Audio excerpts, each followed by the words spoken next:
রমদান করিমের শুভেচ্ছা। আপনি জানেন কি রাসূল পাক সাল্লাল্লাহু আলাইহি ওয়াসাল্লাম এই রমাদানুল করিম সম্পর্কে কি বলেছেন? নবীজির ফরমান, মান সামা রমাদানা ঈমানান ওয়া ইহতিসাবান গুফিরা লাহু মা তাকদ্দামা মিন যামবিহি।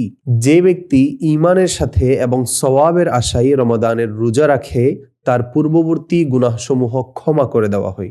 সুবহানাল্লাহি ওয়া বিহামদি। গুনাহ মাফ করানোর এক অনন্য সুযোগ এই রমাদানুল মুবারক।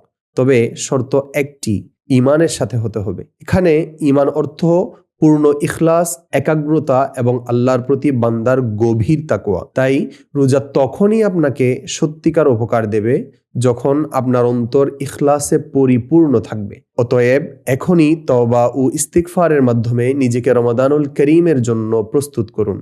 রব্বুল আলামিন রহমত, মাগফিরাত ও নাজাতের এই মাসকে আমাদের জন্য সহজ ও বরকতময় করুক। আমিন বিওয়াসিলাতি সাইয়্যিদিল মুরসালিন। আসসালামু আলাইকুম ওয়া রাহমাতুল্লাহ।